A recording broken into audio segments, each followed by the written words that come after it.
Hello, my dear students. This is Ratnam, Associate Professor of Chemistry from Government Degree College, Bodhan.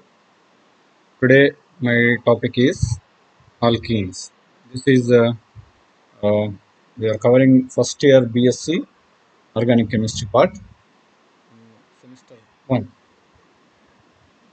As we are in the process of completing organic part, we have covered alkenes. Now, this is second chapter, alkenes. This is the main lesson is acyclic hydrocarbons. That we are talking alkenes. What are alkenes? Alkenes are got saturated or unsaturated hydrocarbons with compulsorily having double bond. So doubly bonded unsaturated hydrocarbons are called alkenes. The general formula is CnH2n.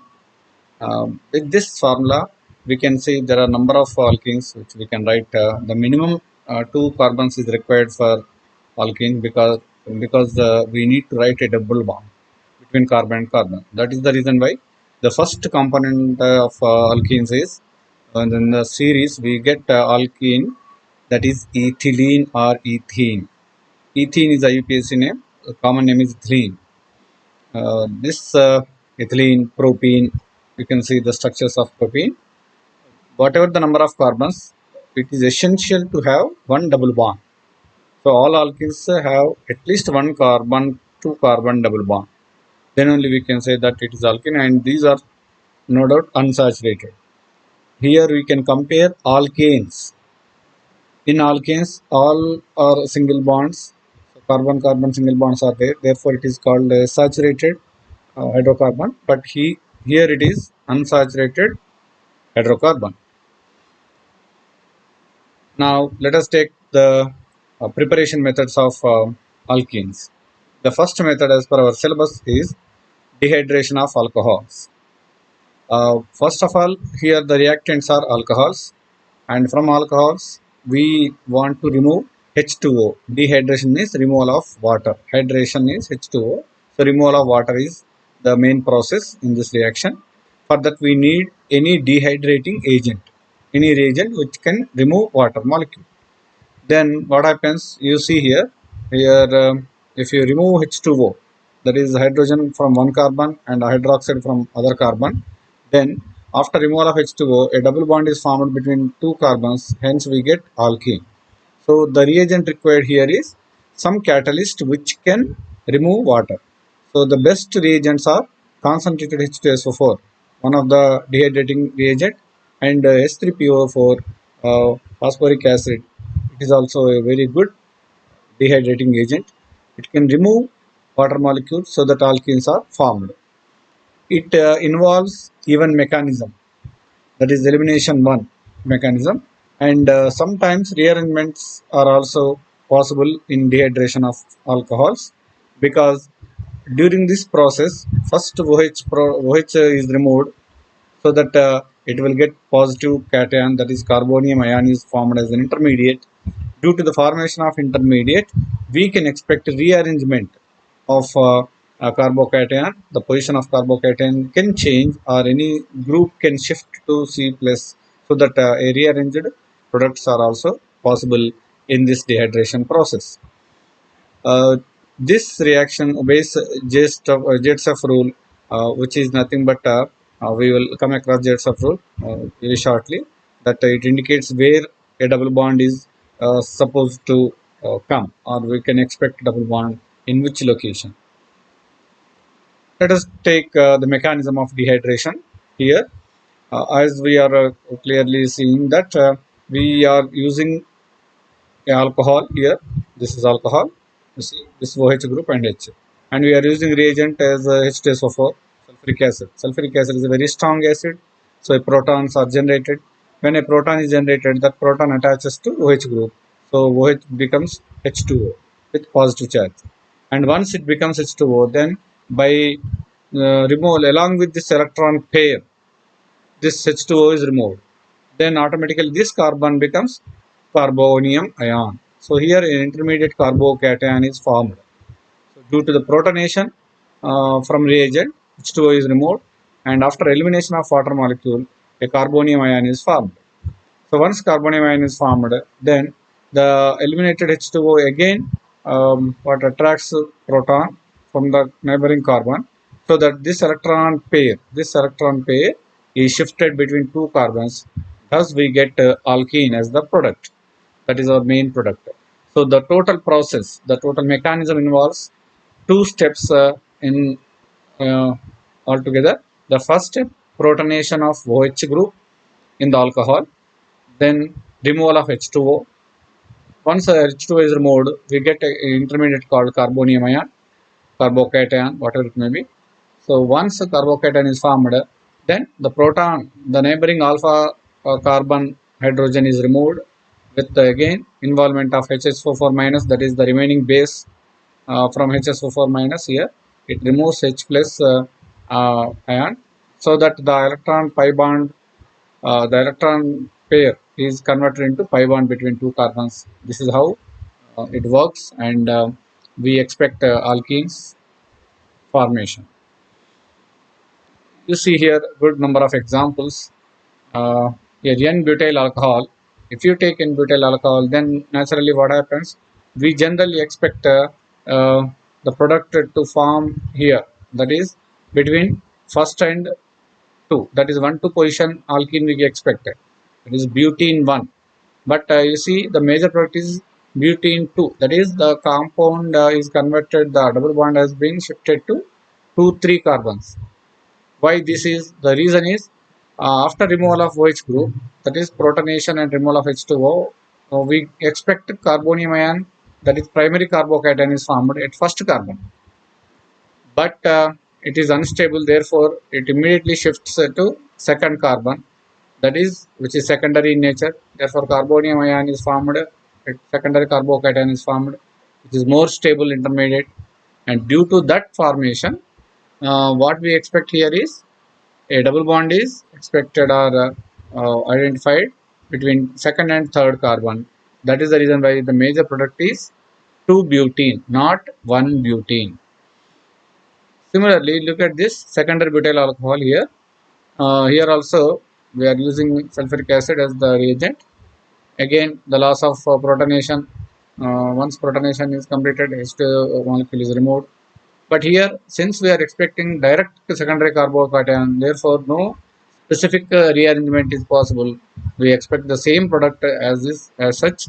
But here you can question one point, that once carbocation is formed on second carbon, then removal of hydrogen, it is from this first carbon or from third carbon, where from hydrogen is to be removed. So this how to remove hydrogen.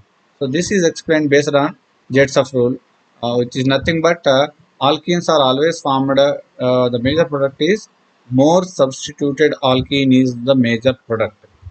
More substituted alkene. You see here, if alkene is formed as 1-butene, then the terminal carbon will not be having any substitutions. But here, if it is 2-butene, then on each side, two carbons are carrying one methyl as its substitution. So more substituted alkene is a stable major product. Now look at this tertiary butyl alcohol. Here, when you look at this tertiary butyl alcohol, then the product is anyhow common. There is no specific rearrangement, any kind of rearrangement possibility here. Simply we expect tertiary carbocation as the intermediate, then double bond is formed to any neighboring carbon because all are equal. So here look at this once again. First one is primary alcohol, second is secondary alcohol, third is tertiary alcohol. Primary carbocation, secondary carbocation, tertiary carbocations are intermediates. But in the first case, primary carbocation is converting into secondary carbocation. Due to that, we expect a major product as 2-butene. You can see the reagents again. But POCl3 is also one good reagent along with H2SO4 and also S3PO3. Now the second method of preparing alkenes is by dehydrohalogenation. Dehydrohalogenation of alkyl halides. What is dehydrohalogenation? nothing but removal of hydrogen and halide, that is HX. Removal of HX is called dehydrohalogenation. So once HX is removed, again similarly we expect a double bond between the two carbons, thus we expect alkene as a product. So what is the reagent used here? The reagent is sodium hydroxide in alcohol or potassium hydroxide in alcohol. We can say that alcoholic potassium hydroxide or sodium hydroxide. So that is the reagent. The reactant is alkyl halide. So alkyl halides are taken in presence of alcoholic potassium hydroxide or sodium hydroxide. Then it will give alkene as the major product. You see here, uh, the mechanism is almost all same. Here propyl chloride, then we expect propene as the product.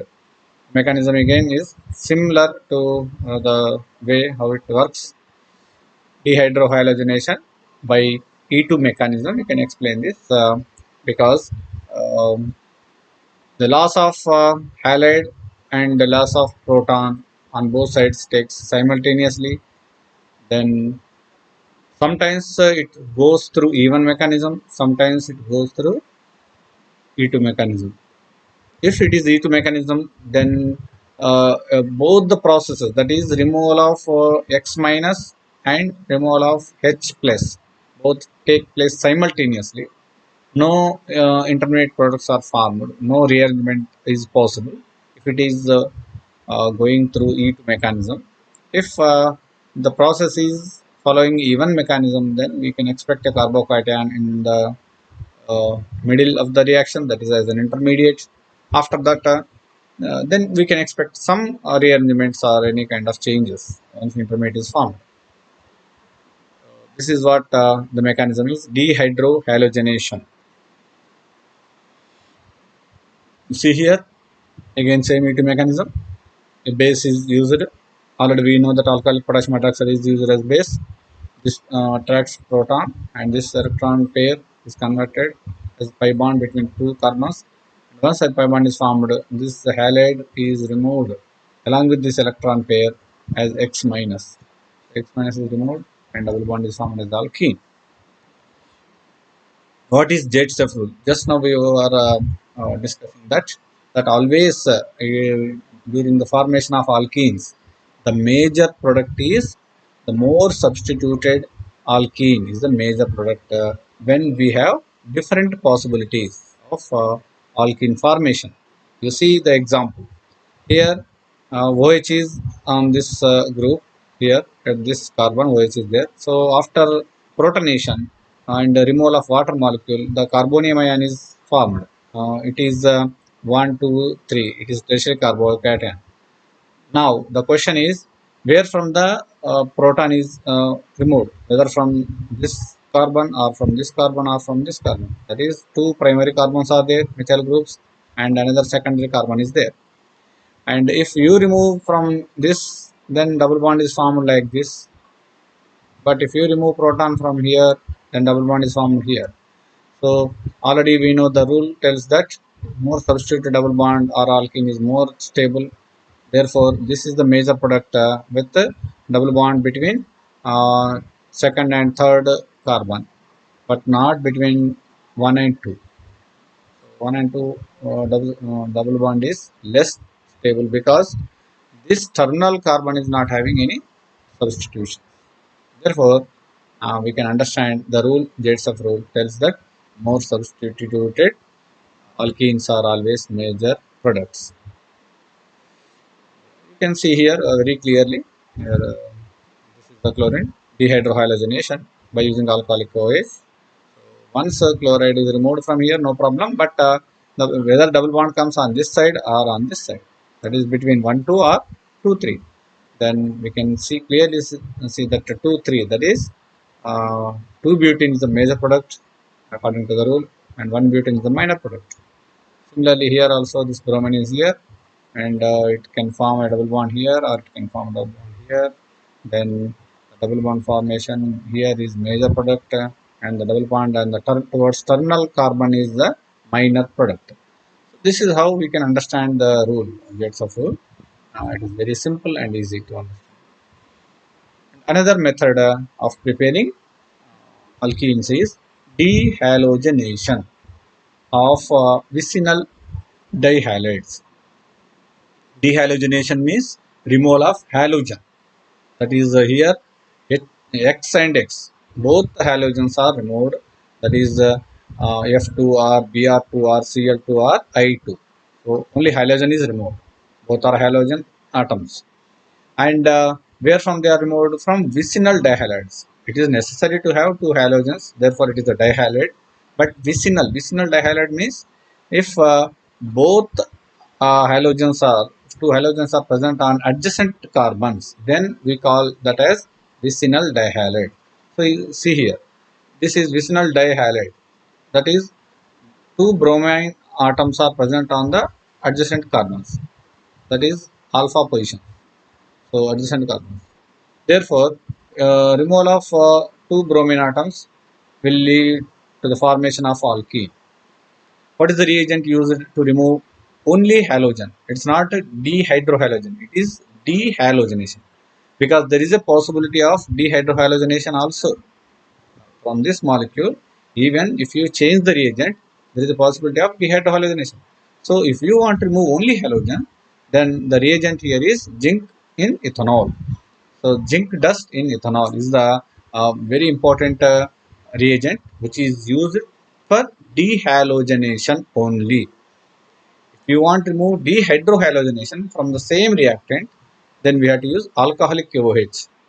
But if you use zinc and ethanol, zinc dust or ethyl alcohol, then that gives removal of only halogen. That is Br2 here. In this case, Br2 is removed. This is 1,2-dibromopropane vicinal dihalide. Once we use zinc dust in ethanol, then we get propene as the major product and zinc bromide is removed. This is the third method of what preparation of alkenes. Let us take the chemical properties of alkenes. So we now, up to now, we discussed three important methods for the preparation of alkenes. One is dehydration, that is removal of water by using H2SO4R. And next, dehydrohalogenation, that is removal of HX by using alcoholic KOH reagent. And third is dehalogenation, that is removal of X2 by using the reagent zinc dust and ethanol. Now, let us take up what are the possible reactions, chemical properties of alkenes. When we look at the structure of the alkene, it is a doubly bonded molecule with at least one double bond in the molecule. It is a hydrocarbon. We don't have any other functional groups there. We have only double bond. So it is called unsaturated molecule because of double bond. So since we have double bond, the simple expected reactions are addition type reactions. So it is addition type reactions are very common because we have double bond. So some two atoms can add to the two parts of the carbon. Here, one atom onto this carbon, another atom to this carbon. And more or less here, since it is a double bond having negative charge, we expect electrophilic attack. Therefore, electrophilic addition reactions are most common reactions in case of alkenes. So let us look at this how this kind of reactions are possible here. Look at this halogenation. Here, how this halogenation is going on. Already we are telling that it is electrophilic attack. How this kind of electrophilic attack is taking place?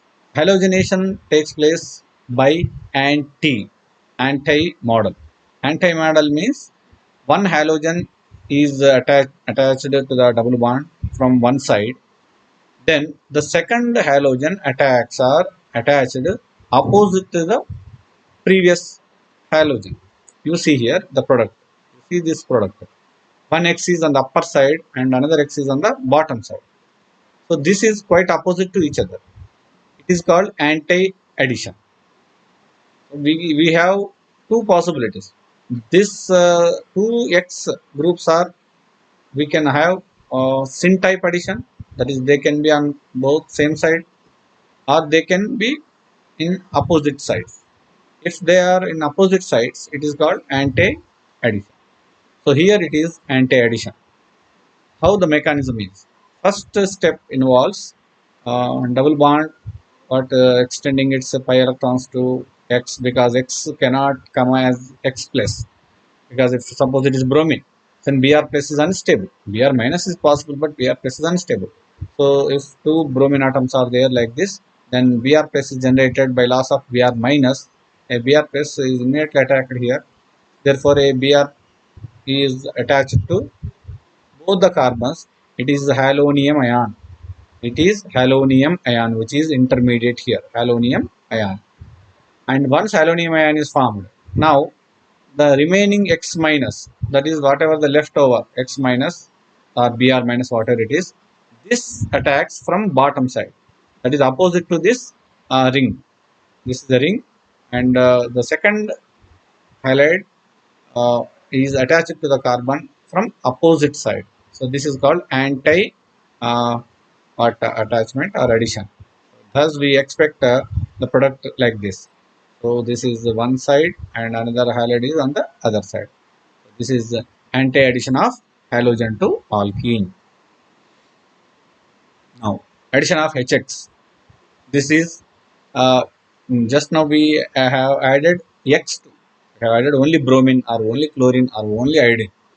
But this is HX, means HCl, HBr or HI. Like that we can add hydrogen halides. Here the mechanism goes like this. The step one is the protonation, that is H plus is first, because HX means it is acid. Br is acid, HCl is acid, HI is acid. They can easily give H plus ion. So H plus ions once is given, that itself is the H plus ion is the electrophile in this particular reaction. So that first goes there and attaches to the double bond. Then a carbonium ion is formed as a result of protonation. Then intermediate of carbocation is formed, and depending on the stability of the carbocation, then again X minus comes and attaches to the remaining part, that is carbocation. Then the result product is alkyl halide. Let us see the mechanism how this HX is added. You see here the double bond HBr is there, and it is removing H plus ion, and it is attached to one of the two carbons.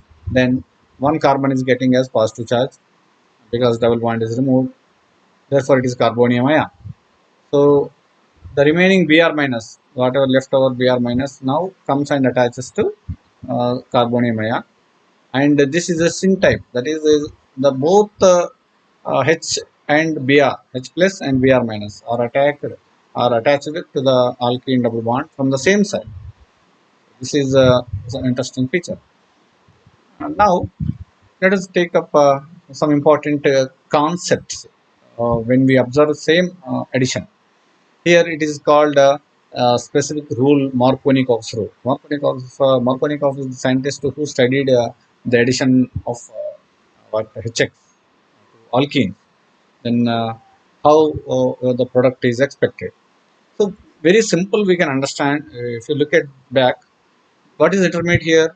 Once proton is attached to double bond, the intermediate is carbonium ion, and the most stable carbonium ion is formed. So for example, if in this particular example both are same, but if the carbonium cation where it should form, whether this carbon should get positive charge or this carbon should get positive charge, this is the question. So the point is here, how to find out the solution? Simple. Wherever it is more stable, then that carbon gets positive charge. And the stability of carbocations, we know tertiary is the most stable, then secondary, then primary. So isn't it? So if these two carbons are primary and secondary, naturally secondary carbon will get positive charge when compared to primary. So that is what the Markovnikov's rule is. So according to this rule, the acidic proton bonded to the carbon atom that already holds greater number of hydrogens. That means proton is added to the carbon having more number of hydrogens. That is primary, isn't it? More number of hydrogens means primary. If not possible, secondary. If there is no possibility, then it will attach to the tertiary. So this is what we mean by uh, stable intermediate is formed. Look at this addition of HCl or HBr, Markovnikov's rule. Here there is a asymmetry. The double bonded carbons are both are not equal.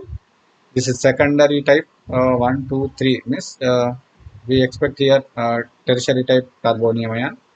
This is only primary type carbonium ion we expect. Therefore, the proton should add to the attached to the number of to the carbon having more number of hydrogens. So it is having this carbon is having more number of hydrogens. Two hydrogens are there. Therefore, H plus attaches to the right side carbon, and this carbon gets positive charge. And of course, we know that this is a stable carbocation. Naturally, Br minus comes and attaches to this carbon. This is how we expect a Markovnikov product. But this type of product is not possible here because the reason is simple. The intermediate is unstable in this case because the plus charge should come to this carbon, which is primary and unstable. Whenever there is a possibility of having secondary carbocation as intermediate, naturally it prefers to take a secondary carbonium ion. Now you look at this. This is again same type of another example to understand Markovnikov's rule. Here also you can clearly see that this carbon gives tertiary type carbonium and this carbon gives secondary type. Naturally, which should be given top priority? Definitely, this carbon must get positive charge. So that Markovnikov rule, according to that rule, proton should be attached to the carbon having more number of hydrogens. Here it is having one hydrogen, here no hydrogen, therefore proton is attached to this carbon. Therefore this carbon gets positive charge. Here you can see this. It is a tertiary carbocation. Naturally Br attaches to this place, and we get major product, isn't it? So this is how we see Markovnikov rule.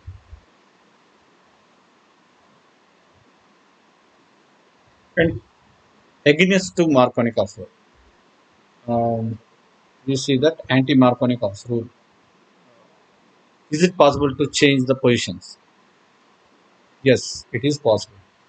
When we have HBr in presence of some different reagent, and that reagent is peroxide. If we have peroxide as solvent or as intermediate there, then it will generate free radicals. The effect of peroxide is peroxide undergo homolytic cleavage. See here, peroxide on heating dissociates or undergoes homolytic cleavage. That is, RO radical is formed, and RO radical attacks HX, that is HBr, where from this H radical is removed. Therefore, Br radical is formed. So, because of ROOR peroxide group in HBr, Br radical is formed, and this is now the initiating, this is the attacking species on alkene. So, in the previous session, the attacking species is H plus ion, proton. That's why the results are according to Markovnikov rule. But here, the attacking species is Br radical. So that is the main point what we have to observe. Here the reagent is different. What is the difference here? We are taking ROOR, peroxide. Due to peroxide, free radicals are generated. And that free radical is bromine radical. That is halide radical is generated. And this is the radical which attacks double bond. See here. In the first, after the formation of Br radical, this attacks. Now, where should it should attack? It will attack in such a way that a stable free radical is generated, because once Br radical is attaches or attacked to the double bond, then a free radical is formed, carbon free radical is formed. And again, the same rule is applicable. Tertiary free radical, carbon free radical is more stable than secondary, then primary. So naturally, due to this condition, here the bromine should attack to this carbon. Therefore, a free radical is formed on the tertiary position. So tertiary radical is more stable. Therefore, bromine is attached to the this carbon. Now H radical, the remaining H radical will come and attach to this carbon. Now the product is anti-Markovnikov's product. This is against to the original rule what we had. See this. Here also the same thing. We are here anti-Markovnikov's rule is observed. So this is Markovnikov's rule. A normal process. Anti-Markovnikov rule is against the Markovnikov's rule, and that is possible in presence of peroxide group due to the formation of bromine radical. So this is what we are just now discussing. The intermediate tertiary radical sounds faster because it is more stable. Here, halohydrin HOX or HOCl, whatever it is, HOX reaction, how it takes place. In HOX, again it is anti-addition, just like the X2. It is also anti-addition, and first X plus is attached to the double bond alkane, and OH minus is attached next to the which is opposite direction from back side of the X. Then this is how the product is halohydrin product we expect here. So it is almost same mechanism which follows X2 addition, anti-addition. Here what we have to understand is H X acts as electrophile X plus and OH acts as OH minus nucleophile. So that is the main point because both are actually nucleophilic in nature, H minus and OH minus. But since OH minus is stronger nucleophilic in nature when compared to X minus. Now addition of H2O molecule to alkenes. Same H2O once added to alkenes, what we expect the product is alcohol. It is almost reverse to the preparation methods. Here again H2O is added in presence of any proton, that is any acid. Due to the formation of acid, proton is first added to the alkene, then carbonium ion is formed, and after that OH minus is added to the carbocation, so that we get Markovnikov rule. We get Markovnikov product naturally. And one more addition is sulfuric acid. It is also added to alkenes in such a way that H plus is added to one carbon and remaining SO3H minus is added to other part OSO3H. That is altogether SO4H that is added to the next neighboring carbon. So these are all common addition reactions which we can see as the chemical properties of alkenes. See here, this is a hydroxylation or oxidation process. Hydroxylation by using potassium permanganate and osmium tetroxide. Here is it is something special. First of all, let us understand the terminology. Hydroxylation means addition of OH groups, addition of two OH groups to the doubly bonded carbon. So hydration is different. Hydration means HOH are added, but hydroxylation means OH. Two carbons are added with OH. Now, the reagents potassium permanganate and osmium tetroxide are very specific reagents because of the specialty that they add through same direction. That is, both OH groups are added from the same direction. That is called syn addition or cis addition.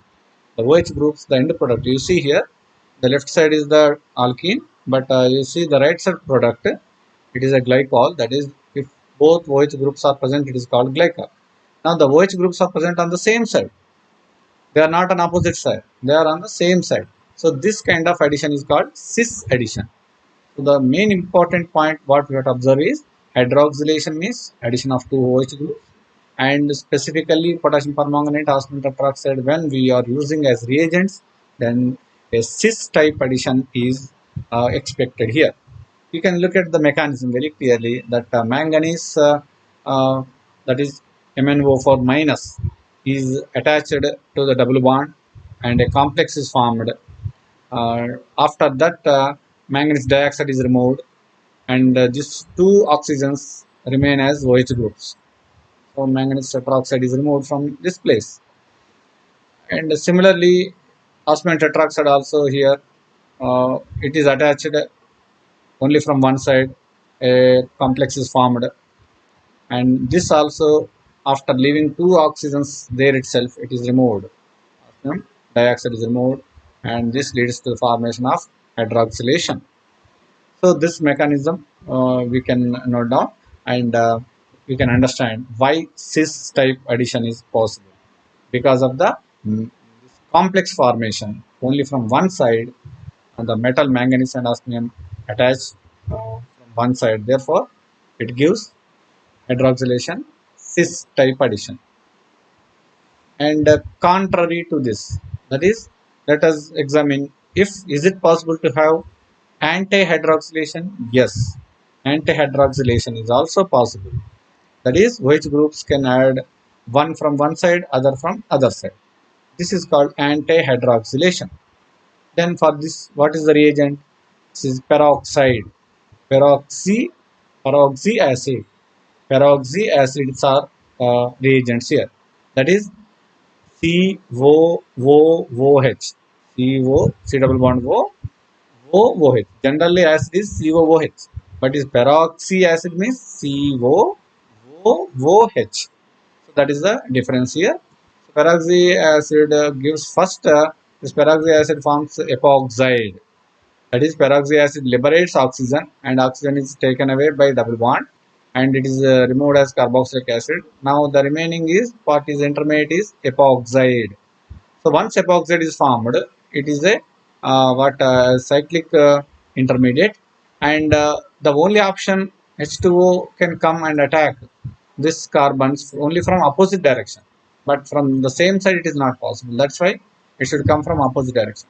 Therefore, uh, once it is coming from opposite direction, the OH group will be opposite to each other. So the both OH groups are opposite to each other.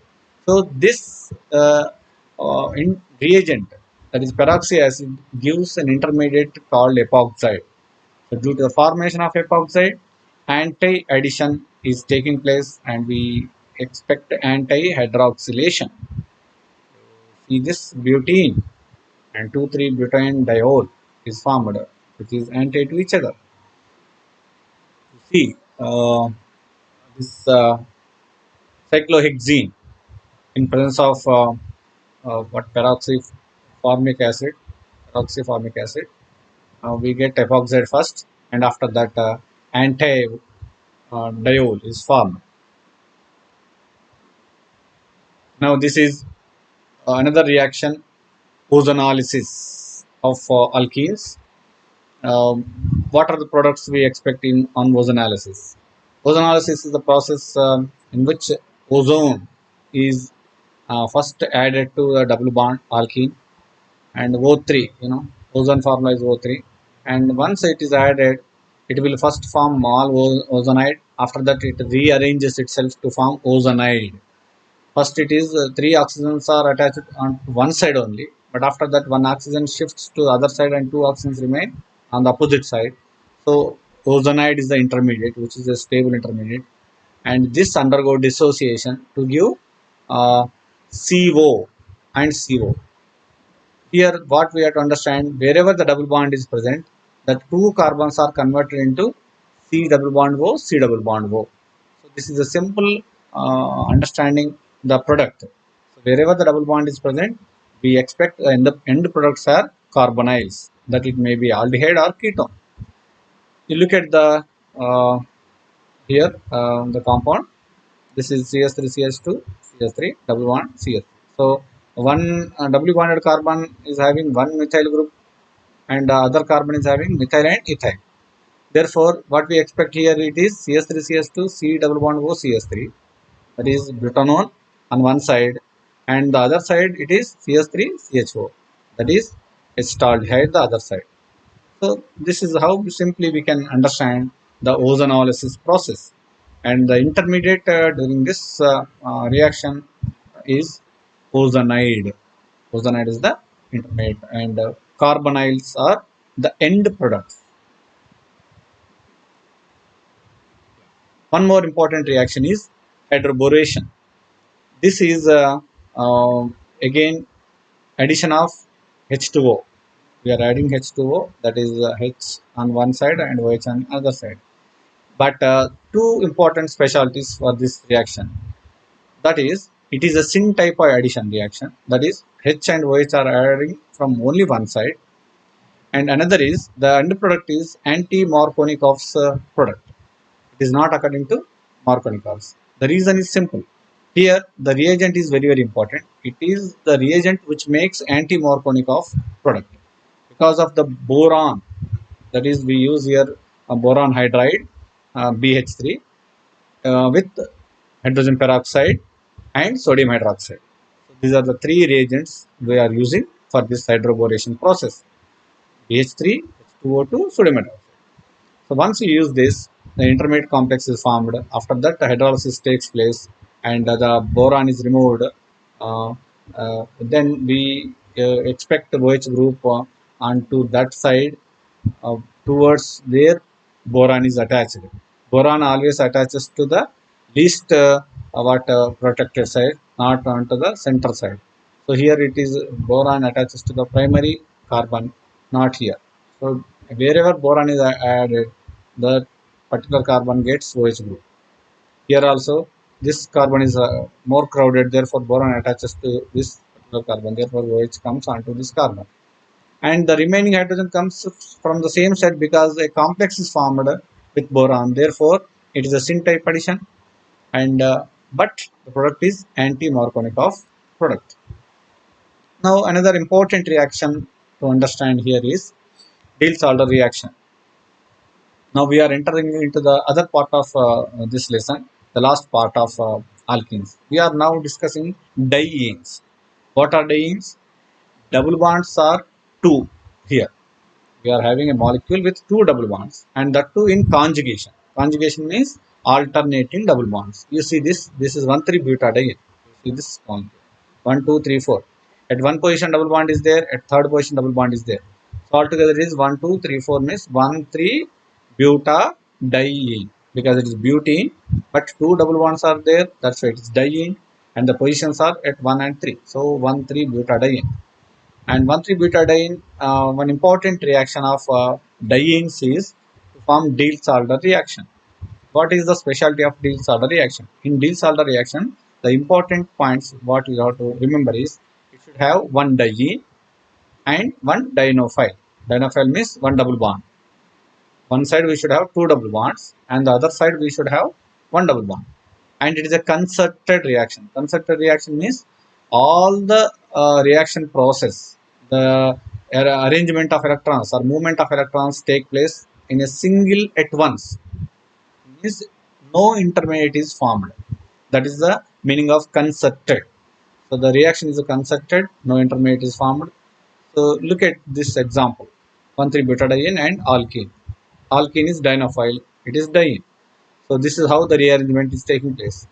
So this double bond is shifting between here, this double bond shifting here, this double bond shifting here. So simple double bonds rotate.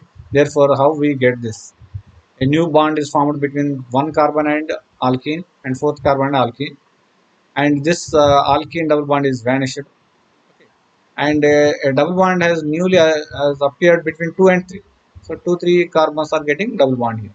So this is cyclohexene. Okay, let us look at the examples.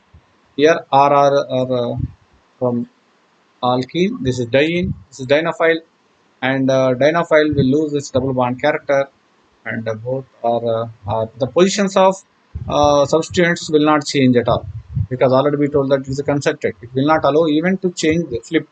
Flipping is also not possible. If both R groups are cis, then they remain as cis. If they are anti, they remain as anti. That is the main specialty of Diels-Alder reaction. And the last reaction of alkenes is 1,3-butadiene addition reaction on 1,3-butadiene. Now the addition reaction is HBr addition. This is very interesting reaction because addition of HBr onto 1,3-butadiene gives two different possible products. Why two different and how? You see here, the first step of addition of HBr to 1,3-butadiene, what happens? The proton is first added. Once proton is added, we expect a carbonium ion. You see this? Let us suppose this is the terminal carbon to which proton is added. So once proton is added, we expect positive charge here. This is carbonium ion. So if Br minus is added to this positive charge, then we expect a 1,2 addition reaction, isn't it? This double bond will remain as such. But if there is a possibility that this double bond may shift here, so that positive charge will go to this terminal carbon. So if this type of rearrangement takes place, then the positive charge is on this side. So Br minus is coming and attaches to the last carbon, so that we expect 1,4 addition where double bond is in between. Double bond is shifted its position. So this is called 1,4 addition. 1,2 addition if addition is taking place to the only one double bond without any change. If positive charge is shifting and double bond is shifting, then we expect 1,4 addition. Now let us compare these two, which is formed more. So in general, the temperature is very important here. Actually, 1,2 is very fast reaction. If the temperature is low at 0 degrees centigrade, then because it is a fast reaction, 1,2 addition is a major product. But at higher temperature, even if it is a faster reaction, this 1,4 product is more stable. At high temperature, it is more stable. 1,2 is formed, but it undergoes reversible process. It will be unstable. But 1,4 is the most stable product. Therefore, at high temperature, we expect 1,4 as the major product. So the reasons are simple. At low temperature, the faster product is the major product. At high temperature, most stable product is the major product. That is the reason why 1,4 product is formed at a high temperature. Thank you very much. This is the end of the topic alkenes.